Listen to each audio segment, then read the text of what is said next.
خبر چند دن پہلے آئی. خبر یہ تھی کہ چائنا میں طلاقیں بڑھ گئی ہیں. چائنا میں طلاقیں بڑھ گئی ہیں, اور یہ وہاں کی نہیں, یہ اور بھی کسی ملک کی خبریں تھیں. اچھا, اب یہ کیا ہوا؟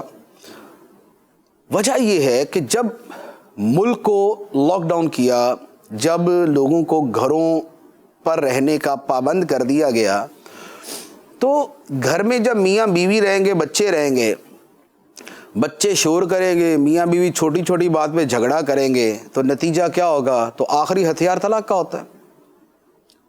گھروں میں جب زیادہ کل کل ہوگی اور زیادہ کڑکڑ ہوگی تو اس کا نتیجہ طلاق کی صورت میں نکلتا ہے.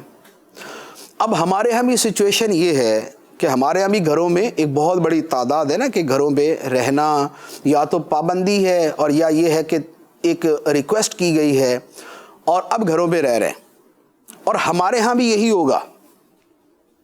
وجہ یہ ہے کہ ہمارے ہاں اولیاء کے نام نہیں بستے نا. ہمارے ہاں بھی گھر میں میاں بیوی 4 دن اکٹھے رہیں گے تو 4 دن میں لڑائی بکی, کیونکہ کوئی نہ کوئی چیز تو ایک دوسرے کی ناپسند ہوتی ہے, کوئی نہ کوئی خلاف مزاج چیز بھی ہو جاتی ہے, اس کے اوپر بات بڑھے گی. اب بات بڑھنے کے اندر اگر دونوں ہی شیر ہیں تو پھر تو جو 2 شیر کریں گے وہ آپ سمجھتے ہیں, اور اگر دونوں میں سے چلے کوئی ایک تھوڑا سا اپنے آپ کو نیچا کر لے گا پھر بات بچ جائے گی. لیکن یہاں تو عزت غیرت کا معاملہ ہو جاتا ہے, تو اب اس کے اندر تو خاموش رہنا مشکل ہو جاتا ہے. تو یہ معاملہ خرابی کی طرف جائے گا. اس لیے اس حوالے سے بہت ساری چیزیں ہیں, لیکن ایک چیز میں عرض کروں گا کہ ایک بات ذہن میں رکھ لیں کہ بھائی آپ نے صبر کرنا ہے, آپ نے صبر کرنا ہے. مینٹلی طور پہ پہلے سے پریپیئر ہوں گے کہ صبر کرنا ہے, برداشت کرنا ہے, چیزوں کو اوائڈ کرنا ہے, تو پھر تو گزارا ہو جائے گا. لیکن اگر آپ نے اپنی وہی شیری دکھانی ہے تو وہ شیری جو ہے نا وہ شر میں بدل جائے گی اور پرابلم کھڑا ہو جائے گا. جب لوگ حج پہ جاتے ہیں نا تو حج پہ جانے والوں کو پہلے سے کہا جاتا ہے کہ بھائی حج کو صبر کا سفر سمجھو.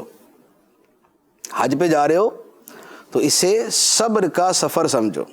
حج کو یہ سمجھو گے نا کہ بڑی موج ہوتی ہے, تو جب جگہ جگہ دھکے بڑھیں گے اور جگہ جگہ طواف میں, تو سعی میں, تو وقوف میں, تو رمی میں, تو قربانی میں, تو ہوٹلنگ میں, تو کھانے میں, ہر جگہ پرابلم آئے گی نا, تو پھر وہ لڑائیاں ہوتی ہیں جو بس دیکھنے والی نہیں ہوتی.